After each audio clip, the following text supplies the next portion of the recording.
Greetings and welcome to Connecting with Intent show. I'm your host Muhammad Awais. On this episode, we have a very special guest. He's the owner at Lakehurst Consulting, Daniel Pinkham. Please join me to give a warm welcome to our guest, Daniel Pinkham. Daniel, welcome. Thank you so much, Mohammed. I appreciate being here. And as we said offline before, thank you for your patience in dealing with my crazy schedule. I'm happy to be here finally. Let me start with this. Where were you? What happened? Who were you surrounded with that inspired you to do what you do today? Sure. So I've been an independent consultant for the past 5 years. Prior to that, I was in industry for about 30 years. And while I was in industry, and this is heavy industry, chemical manufacturing and mining, among other things, I worked with various teams in the past roles I had to help improve the business, integrate improvements into daily operations, working with the people closest to the work. And that's very inspiring for me. Oftentimes, we have experts that we ignore because we think we know better. And so, in working with those teams to do continuous improvement, which is what I specialize in, I over time realized that not only do the big companies that I've been working with have a need for that, but every company really has a need to do continuous improvement and to look inside to do things better. The challenge is when it's tough to look inside yourself. It's much easier to have somebody with outside eyes come in and offer that perspective. So I thought there was a need, and I had a moment in my career where it made sense to develop a consultancy. And so 5 years I started my company, focusing on continuous improvement and also helping people with project management um, to make their businesses better. I do a lot of process mapping, so people have a visual on how they execute things, and that usually helps them figure out where things are going wrong.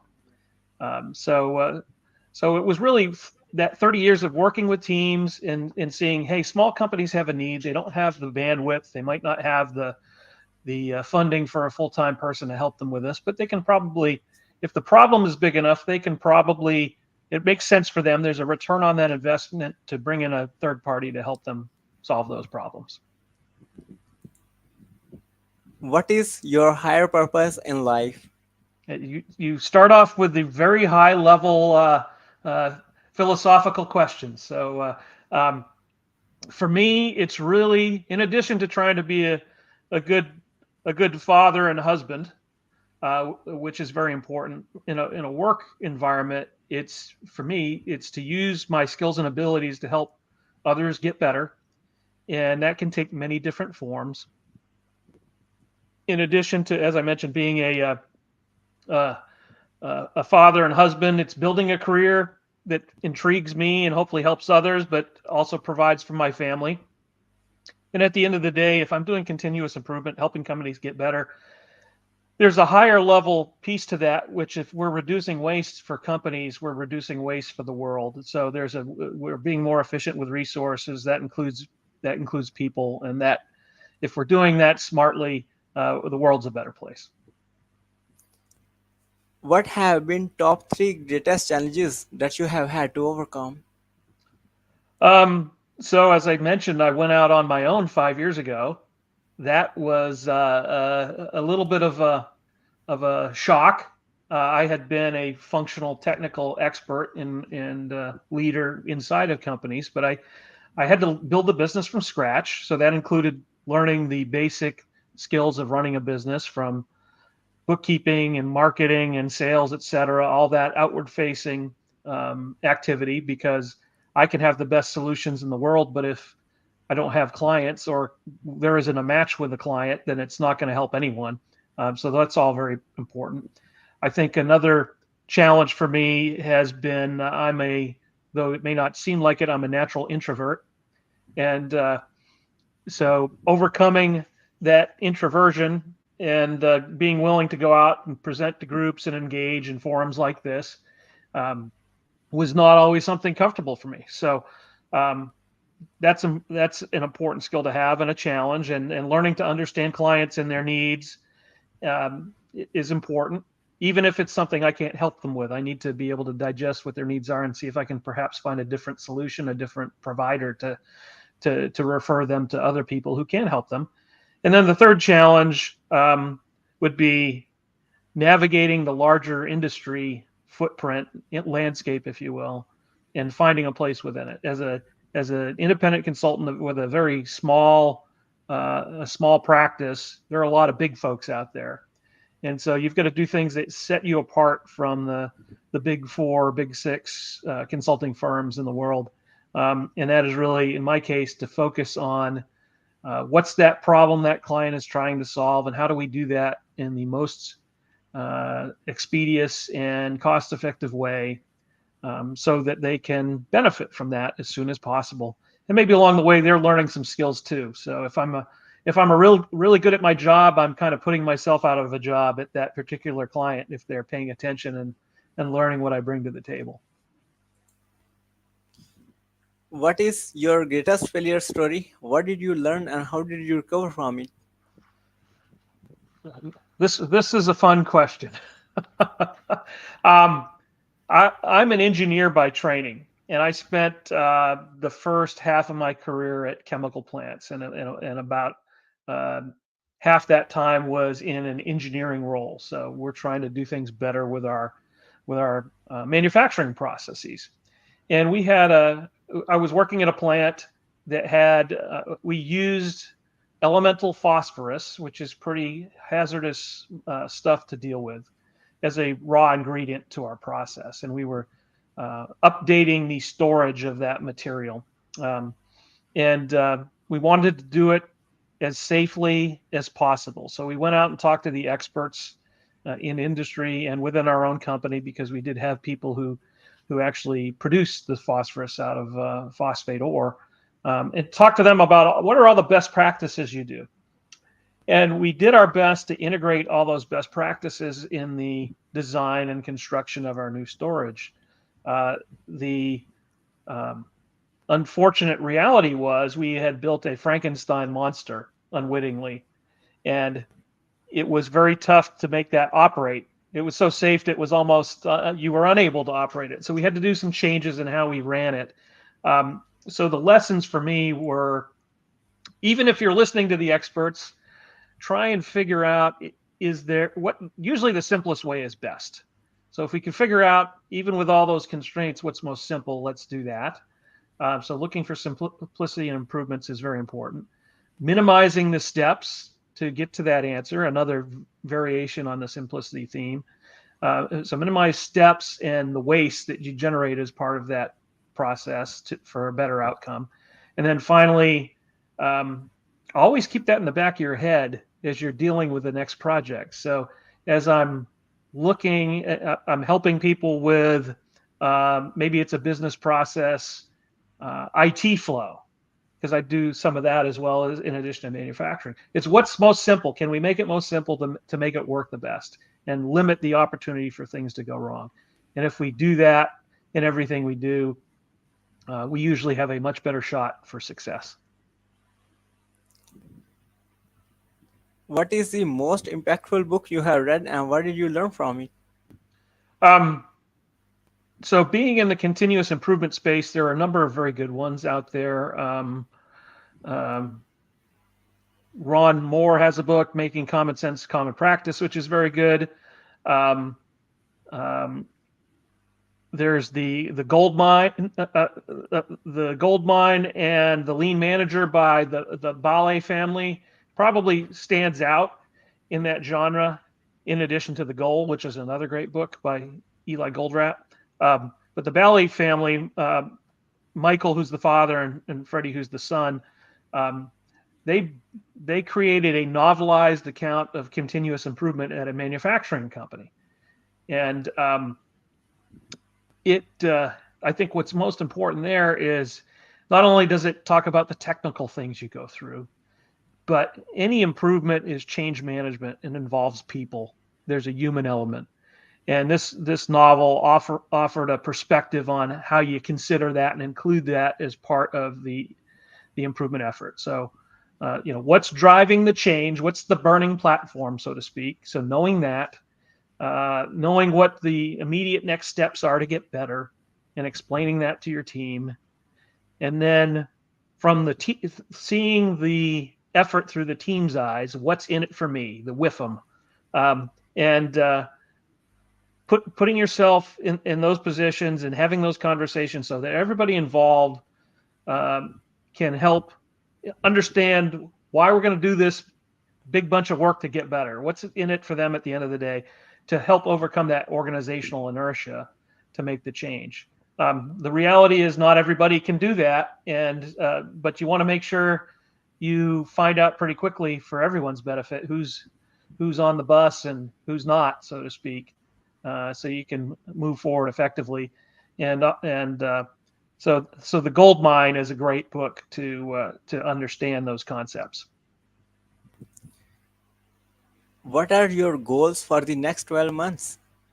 Well, as with any business, you're either growing or you're dying, right? So growth is key. So expanding the client base that I help, and offering my services to a broader range of industries. I've been pretty fortunate over the last 5 years. Although I came out of heavy process industries, I've worked since then in medical device manufacturing. I've worked in insurance. I've worked in hospitality. I've worked in defense, aerospace, agricultural co-ops. It's finding those other spaces that can benefit from what I offer is a key goal. I think there's also opportunity to offer some of my services as a product. So as you see, a lot of people are out there, since they have limited hours, how do you turn what you do into something that is standardized and a client could use on their own with maybe some limited guidance?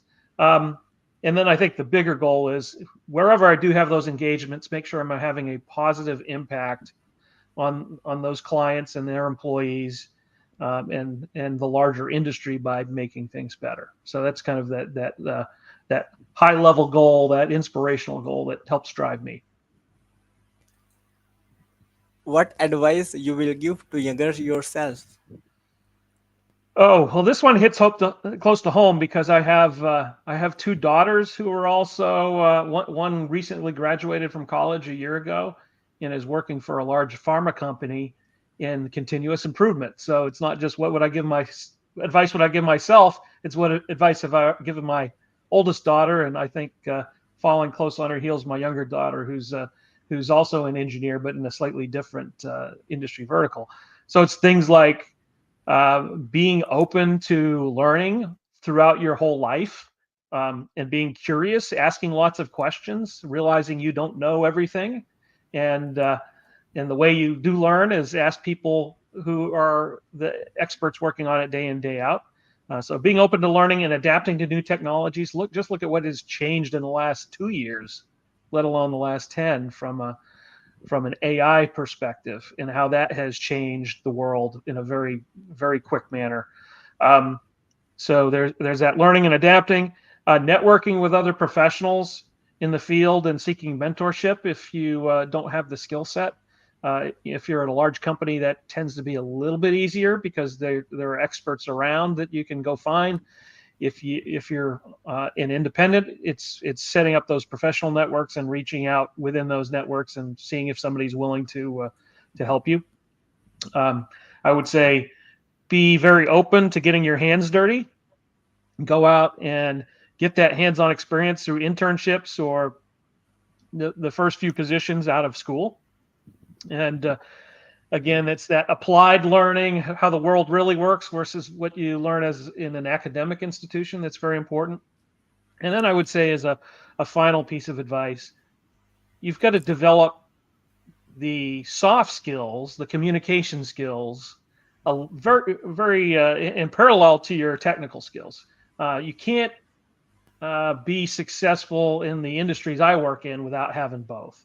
And so you want to make sure that you're working on communication, teamwork, collaboration. That really helps you execute projects, but it's also very helpful in trying to work with clients and land that next project with them. How can we support you?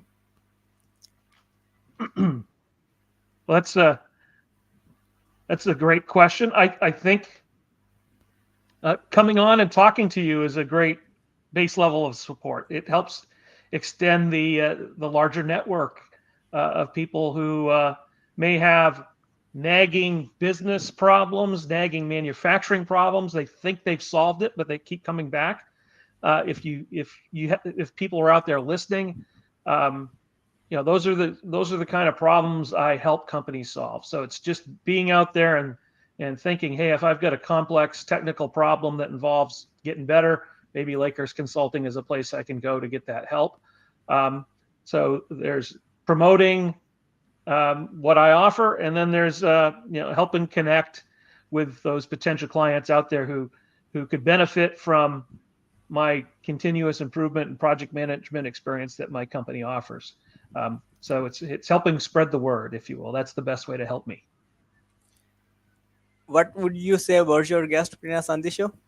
Um, Besides making it extremely difficult for you to actually have this podcast today, which is all on me, I would say I've enjoyed the opportunity to do a little bit of reflection and share some experience and insight based off my prior 35 years in industry. I've appreciated the thoughtful questions that you prompted me to answer that made me do some introspection and reflection, and I think hopefully it evolved into some deeper discussion points that got us beyond the superficial. And then I value the fact that you've got a platform out there that you're willing to offer to give me and others you interview an audience that we might not have access to. So I appreciate what you did to offer me this opportunity and to ultimately spend time with you today. Thank you so much for your kind words. I really appreciate you for this. What closing thoughts would you like to share with our listeners? I would say emphasize the importance of continuous improvement in both your professional life, but also your personal life. What can you do to be a better parent, spouse, uh, uh, child, and think about how do you serve others as part of that. So think about that in both your personal and professional life. I would say as a reinforcement, if you're working on fixing problems, seek simplicity in problem solving and look for efficiency in the process. Oftentimes, the easiest way to do that is to list or map out the steps and figure out what's not working in those steps and then ask yourself the question, what's causing me not to be able to execute? And oftentimes it's taking that process apart, getting rid of the broken pieces or the waste, and then putting it back together that you come out ahead. I would also say look for opportunities to delegate and bring others in with experience to help you with your goals. As I mentioned, I'm not an expert in marketing, but I had to develop some expertise. So I went out and was able to connect with a coach who was very helpful in giving me approaches to extend my reach, extend my network to go identify clients. It might be something like getting a virtual assistant. It might be something like I'm going to get a fractional helper to manage my accounting. It can be anything like that. So look where you might be able to delegate. And I know it's tough when people get started, but as you get a little bit of size, a little bit of revenue coming in, that allows you to focus on what you do best in terms of serving the client. And then finally, I would say that helping others improves that helping others improve not only benefits them but benefits you. You get that back. It's the kind of the tenet that if you're giving the gift, you're really the one receiving it. And I think there's a lot of power in that, and that helps create a better environment, much positive place to be. And as I mentioned, in what I do, it not only help benefits the individuals, the company, but if we're doing things right, there's some sort of world benefit to being more efficient in how we do things that at the highest level makes what I do helps the world be a better place. And if you keep that higher purpose in mind, I think that's very key. Thank you so much, Daniel, for sharing your wisdom with us today. On the behalf of Connecting with Intent community and our entire team, we really appreciate you. This is Muhammad Wes. Until the next episode, all good wishes.